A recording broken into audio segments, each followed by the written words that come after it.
La devise républicaine résume bien cette idée. Liberté, égalité, affaire de l'État, fraternité, affaire du local. Dans le prochain livre et dans les précédents. Parce que depuis 20 ans que nous organisons l'observation de la société à l'audace, nous avons remarqué que la précarité économique était accompagnée de deux formes de précarité fortement négligées en France, la précarité des liens et la précarité des repères. C'est à la suite d'études approfondies, par exemple sur 10 000 cas d'enfants en danger, que nous avons découvert qu'aujourd'hui, lorsqu'un enfant est en difficulté, ce n'est plus seulement en raison de questions de précarité économique, mais la plupart du temps parce que les familles sont très isolées, qu'elles n'ont pas de repères, qu'elles n'ont pas d'amis à qui se confier, et que cette précarité des liens provoque ces énormes difficultés que rencontrent aujourd'hui des enfants qui sont pris en charge par les services des conseils départementaux, par exemple. Mais c'est vrai aussi des personnes âgées. Nous protégeons bien les personnes âgées en France. Mais au fond, avec le mot même de retraite, nous avons créé une sorte de barrière des âges, où dès que vous arrivez à un âge vénérable, vous n'êtes plus utile à la société. Et je crois qu'il faut vraiment combattre cette idée que les personnes âgées ont besoin d'être aidées pour la remplacer par l'idée que les personnes âgées ont d'abord besoin d'aider, c'est-à-dire d'être utiles socialement. Et que lorsqu'elles ne le sont pas, eh bien, elles sont profondément malheureuses. On avait vu 3 villes, les personnes âgées de plus de 75 ans, dans 3 villes, Cannes, Issy-les-Moulineaux et Roanne. Eh bien, la ville où les personnes âgées étaient le plus heureuses, c'était Roanne, parce qu'il y avait des traditions de solidarité qui subsistaient, alors qu'à Cannes, où le climat est très favorable, eh bien, les personnes âgées isolées étaient malheureuses. Donc, cette idée que les liens est indispensable à la construction d'un devenir harmonieux pour chaque personne et pour la société nous paraît essentielle, d'autant plus qu'elle entraîne une déperdition de tous les repères collectifs. À partir du moment où on est dans l'individualisme forcené, on abandonne les repères collectifs qui unissent une société. À l'école, mais aussi dans les quartiers, etc., on oublie de dire aux gens que chacun est utile pour l'autre. Il y a un adage antillais qui dit « ton plus proche parent est ton voisin ». J'aimerais qu'on le fasse nôtre en France. Parce qu'effectivement, demain, lorsque nous aurons beaucoup plus de personnes dépendantes et qu'il faudra qu'elles restent à domicile, nous nous apercevrons qu'il y a de moins en moins d'aidants familiaux. C'est une lecture démographique dont je parle. Eh bien, l'absence d'aidants familiaux obligera à avoir une autre définition de la famille, beaucoup plus proche de la famille africaine, celle effectivement qui donne au voisinage une place importante dans la solidarité.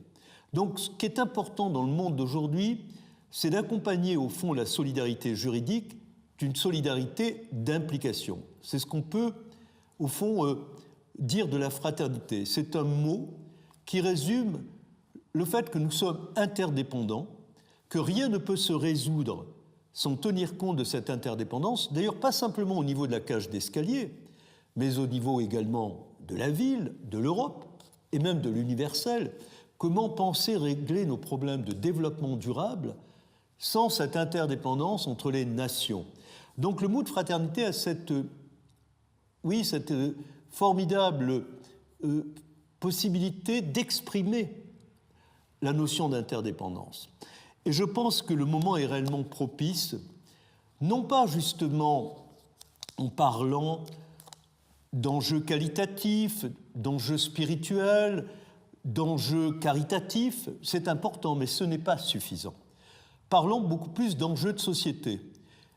Nous ne réglerons pas les problèmes auxquels nous sommes confrontés, y compris sur le terrain d'ailleurs, aujourd'hui fortement inquiétant du terrorisme, sans cette implication dans la fraternité.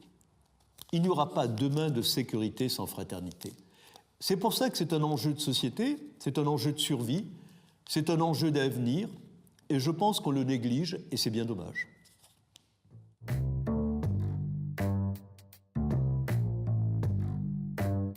C'est un enjeu à la fois national et local. Je viens de le dire, les problèmes de sécurité sont des problèmes aujourd'hui qui ne peuvent plus faire abstraction de la nécessité de redonner une ambition à tout le pays, de s'inquiéter de tous nos cloisonnements. Je prendrai un exemple.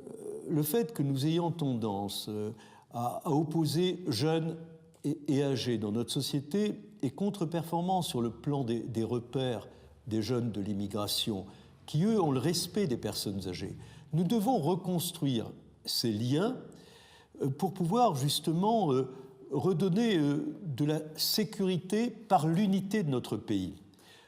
De ce point de vue-là, l'enjeu est éminemment national. Mais il est local dans tout ce qui est de l'ordre de la solidarité du quotidien. On ne peut pas imaginer une société, je dirais, qui avance alors que chacun construit de façon extrêmement individualisée son parcours. Il faut redonner du collectif. Le développement n'est pas qu'un développement personnel, c'est aussi un développement collectif. Je prendrai un exemple, celui de l'éducation. Aujourd'hui, nous le savons, les enfants ont besoin d'être entourés. Or, les familles sont en recomposition très souvent. Le nombre de familles monoparentales croît de façon exponentielle dans notre pays.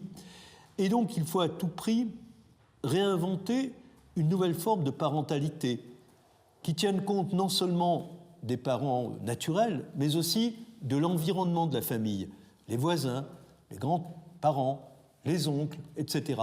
Cet ensemble est à reconstruire sur le plan de la parentalité. Et là, c'est beaucoup plus une œuvre locale. C'est-à-dire qu'il faut, par exemple, faire de l'école un lieu qui ne soit pas simplement un lieu de transmission de savoir, mais transmission de valeurs.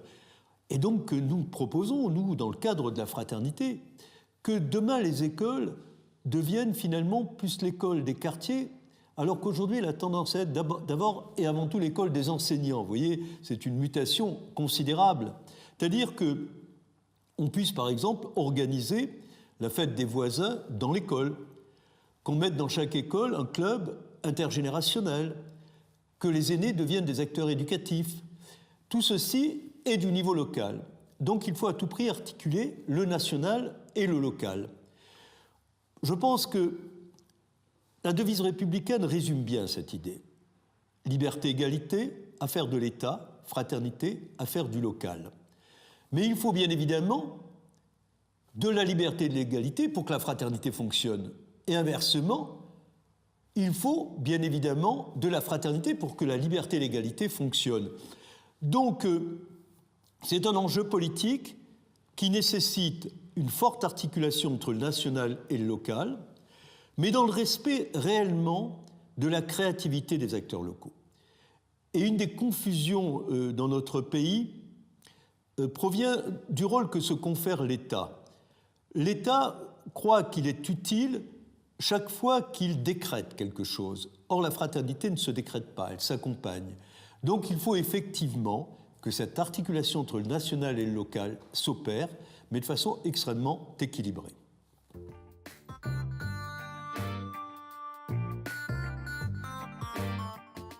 À partir du moment où l'on considère que c'est un enjeu politique, il faut nécessairement que les services publics donnent l'exemple.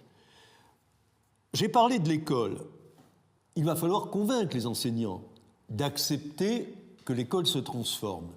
Mais il faut aussi que tous les services publics acceptent aujourd'hui l'émergence de bénévoles dans les écoles pour accompagner les services publics dans leur fonction d'humanité.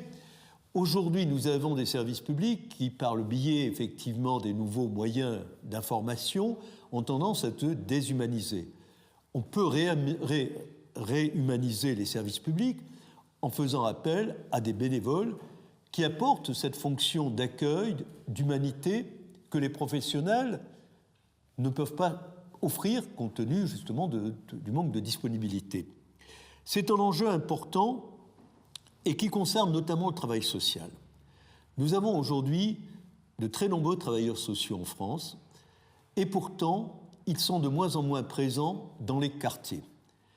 Et une des grandes idées que nous pourrions mettre en débat dans les enjeux politiques d'aujourd'hui, serait de mettre des travailleurs sociaux dans les écoles pour jouer un rôle d'animateur auprès des parents, afin que les parents qui ont envie, par exemple, de construire des clubs d'échange de savoir, des clubs de soutien à la parentalité, pour qu'entre eux, ils s'entraident et essayent de mieux répondre aux attentes de leurs enfants, par exemple, eh bien qu'ils trouvent dans chaque école un travailleur social apte à les accompagner dans la création de cette dynamique collective. Donc, nous pensons qu'il y a matière aujourd'hui à rénover profondément le service public en faisant appel effectivement au bénévolat, et notamment au bénévolat des anciens. Mais j'ajoute qu'il faut aussi que le service public retrouve une véritable éthique de mission. Nous avons aujourd'hui des fonctionnaires en France qui font bien leur métier, mais qui ont peut-être moins qu'avant le sentiment que leur garantie d'emploi, les quelques privilèges qu'ils peuvent avoir, ont une contrepartie, celle d'être fortement disponibles auprès des habitants. Et donc, nous souhaitons vraiment que l'on puisse aujourd'hui revaloriser dans le service public l'idée d'éthique de mission. Quand vous avez par exemple un enfant qui est en danger, vous le remarquez, vous le signalez à la justice. Mais vous n'attendez pas, si vous voulez, un retour de la justice qui ne viendra pas toujours sur le sort de l'enfant. Vous continuez à vous intéresser au sort de l'enfant. Vous suivez l'enfant. C'est cela la mission par opposition au métier où vous arrêteriez votre intervention au signalement de l'enfant. Donc c'est cela qu'il faut réinventer dans le service public. C'est pourquoi, oui, enjeu politique, mais à condition effectivement que quel que soit le service public, l'école, l'hôpital, on retrouve effectivement ce goût de la mission.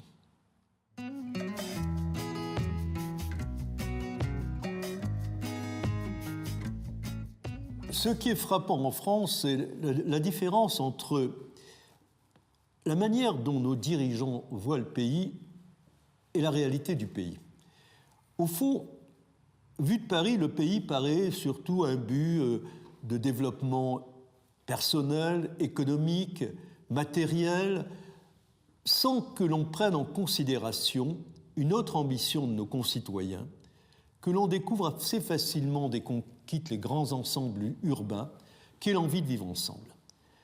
Nos concitoyens ont envie de reconstruire un vivre ensemble adapté à une société moderne, une société qui n'est plus la société du 19e et du 20e siècle, mais qui est une société qui retrouve effectivement de nouveaux liens et de nouveaux repères.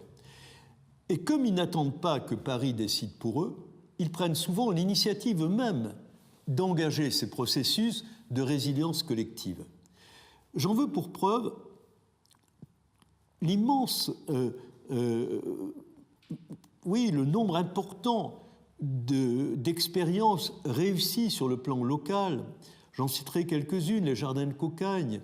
Ce sont effectivement des jardins qui sont au fond organisés par des bénévoles, mais faisant appel aussi à des personnes en situation d'insertion pour offrir des légumes au quartier, plutôt bio. Pourquoi ne pas transformer tous nos espaces en déshérence dans les quartiers par des jardins de Cocagne? C'est vrai d'outil en main. Outils en main, ce sont des artisans qui transfèrent leur savoir à des jeunes. Or, ce qui est extraordinaire quand on interroge les jeunes, c'est qu'ils nous disent « Au début, on venait pour nous servir des machines, des artisans, mais maintenant on vient pour discuter avec ces personnes qui nous écoutent. On ne nous écoute pas ailleurs, eux nous écoutent. » Et donc, ces initiatives qui ont été prises ont du mal aujourd'hui à se développer, tant la bureaucratie paralyse ces efforts. Comment faire pour que toutes ces belles expériences se généralisent? Je citerai notamment celle qui me paraît la plus prometteuse, car elle prouve que la société française est capable d'une véritable révolution culturelle. Ce sont les journées citoyennes. Ça a été initié au départ par un maire, notamment en Alsace, qui a considéré que l'individualisme et je dirais l'indifférence dominante dans sa commune devait céder le pas à autre chose. Et il a donc demandé à ses habitants, pendant une journée, de rénover les espaces verts, les bâtiments publics, transformer une banque en maison de la fraternité, les locaux d'une banque. Et effectivement, on s'est rendu compte très vite que faire ensemble produisait du vivre ensemble. Et au bout de quelques années, 2/3 de la population était impliquée dans la démarche, les rapports humains étaient changés pendant toute une année, et il y avait vraiment une mutation alors que toute la société était concernée. C'est-à-dire qu'il y avait des gens de différentes nationalités, de différentes couleurs, de différentes religions, et tout le monde était finalement impliqué dans la même démarche. Or, nous avons considéré que l'expérience méritait d'être développée dans toute la France. Nous avons aidé à ce qu'elle soit davantage connue, davantage évaluée, puisqu'on a évalué les conséquences de cette étude, de cette journée citoyenne sur la population. Et aujourd'hui, 1200 maires font une journée citoyenne. Pourquoi pas imaginer que demain, 5000 communes fassent une journée citoyenne? Ce serait une véritable révolution culturelle. Car à l'issue de la journée, vous découvrez des choses étonnantes. Par exemple, les invisibles se révèlent. Qu'est-ce qu'un invisible? Une personne formidable, mais que personne ne connaissait. Parce que trop délaissée, peut-être trop inquiète, peut-être trop seule. Et par la journée citoyenne, on découvre son existence. Et elle est intégrée dans un processus qu'elle va elle-même, d'ailleurs, dynamiser. Et c'est un peu ces révolutions, je dirais, du terrain qu'il faut aujourd'hui généraliser en France. Et donc, nous pensons que la fraternité n'est pas une idée abstraite, mais pourrait être une idée extrêmement concrète, mais à 3 conditions. La première, c'est que la décentralisation soit réellement respectée dans d'autres pays, c'est-à-dire qu'on laisse une grande marge d'initiative aux acteurs municipaux.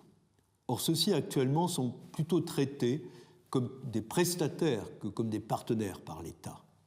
Donc il faut vraiment laisser beaucoup d'initiatives aux maires pour qu'ils puissent, avec le mouvement associatif, aller de l'avant.